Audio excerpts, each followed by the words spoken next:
1964, the South American Orthopedic Society, they met every 3 years, and the conclusion of their meeting was that they were doing really badly in scoliosis treatment in South America.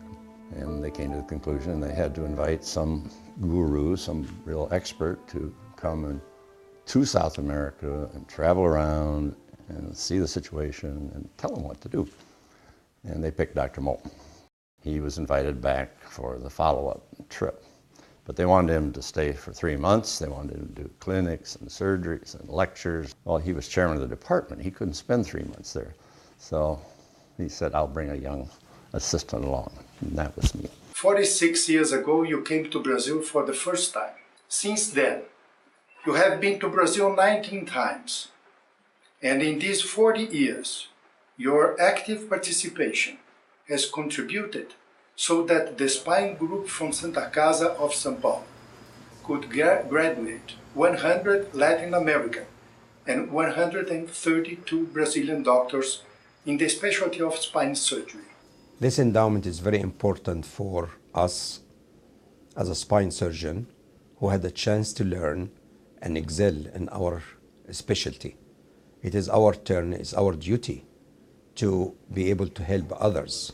Our contribution today, it will help others to have the same chance all of us had to learn and to apply our knowledge for the care of our patients. We had a girl that came out of the slums of Sao Paulo, terrible curvature of the spine, 130-some degrees. She was going to die.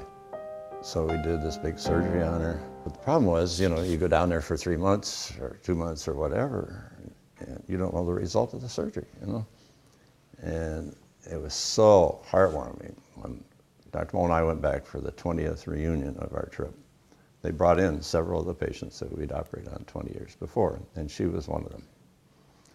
Now, she and I had a problem because I didn't speak Portuguese, and of course she didn't speak English.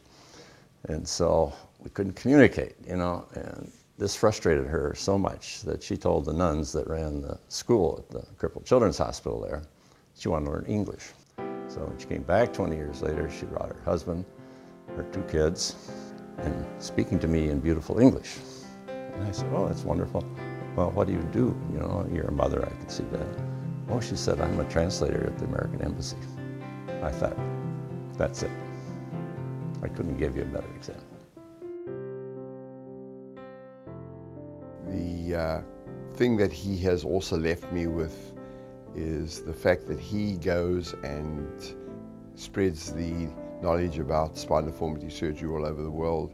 I do the same thing, and I know it's because I've had an example of what he's done that I am following in his footsteps. Ultimately, what we're really trying to do is to do further global outreach. We want to memorialize the efforts that he made in his life.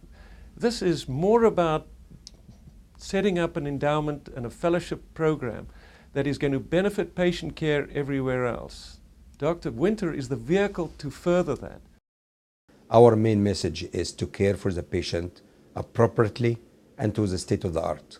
But also my message to the non-surgeon people who will contribute for this fund, it is a goodwill service to help other patients around the world to get the best care they need for their spine deformity.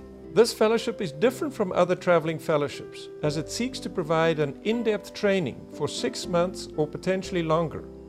It also provides the opportunity for the development of mentoring by the more experienced spine surgeons and the development of relationships that will foster ongoing quality care for patients in areas of need.